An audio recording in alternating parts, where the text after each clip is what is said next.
To the topic today is the issue of pandemic preparedness. And if there's one message that I want to leave with you today, based on my experience, and you'll see that in a moment, is that there is no question that there will be a challenge to the coming administration in the arena of infectious diseases, but also there will be a surprise outbreak.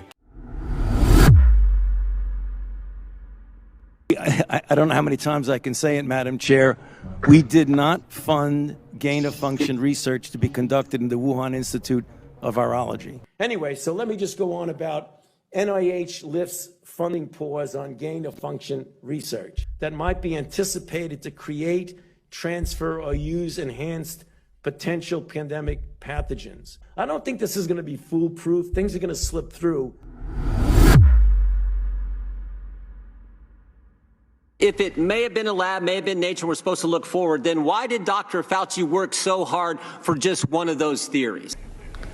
I'm almost have to laugh at that, Neil. I mean, that's totally bizarre. First of all, I wasn't leaning totally strongly one way or the other. I've always kept an open mind. As you know, there's a sort of urban legend that there's a biological warfare center in Wuhan and that the coronavirus escaped from that.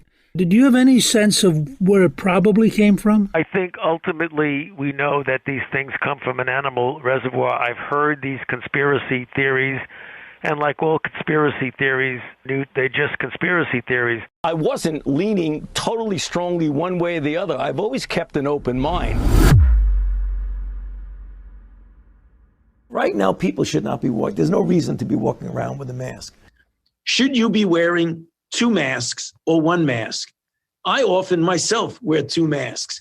Can we make a general recommendation that doesn't have scientific basis yet?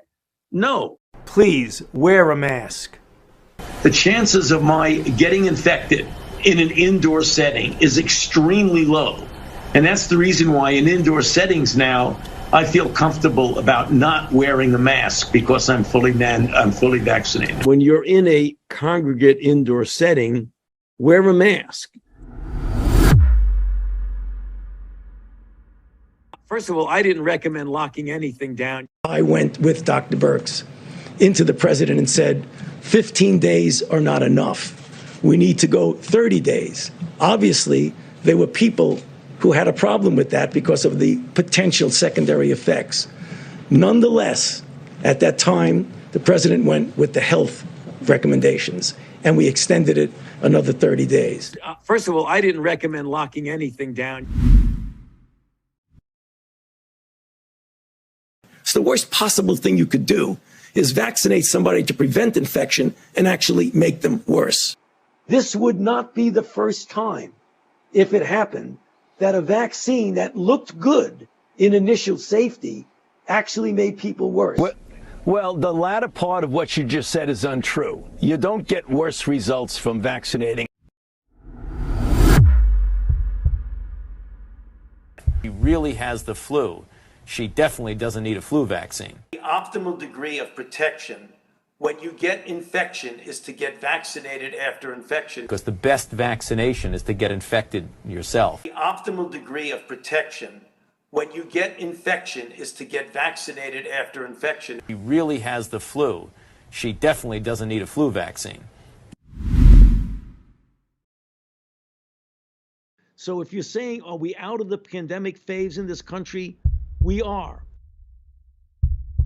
Is this country ready for another pandemic? And are we still in the one we have not, that we've been talking about? Well, we certainly are still in it. The safety of these vaccines have been clearly established. The long-term effects that the people are apparently concerned about really have I'm sure there is a very, very, very, very rare exception, but the long-term effects are really essentially non-existent. Do we have any data about, vaccines and the back end of that, or the negative side of that? There's been a number of studies. New York Times just did one about menstruating cycles and how that is affected by vaccines. Yeah, well, the menstrual thing is something that seems to be quite transient and temporary. That's the point. That's one of the points. We need to study it more. We need to study it. Because the other side that just keeps putting out misinformation and disinformation seems to be tireless in that effort. An article in the San Francisco Examiner, I think, a Sunday magazine section, which was just phenomenal. I still have a picture of it. It says, I call you murderer, an open letter to an incompetent idiot, Dr. Anthony Fauci, the director of NIAID.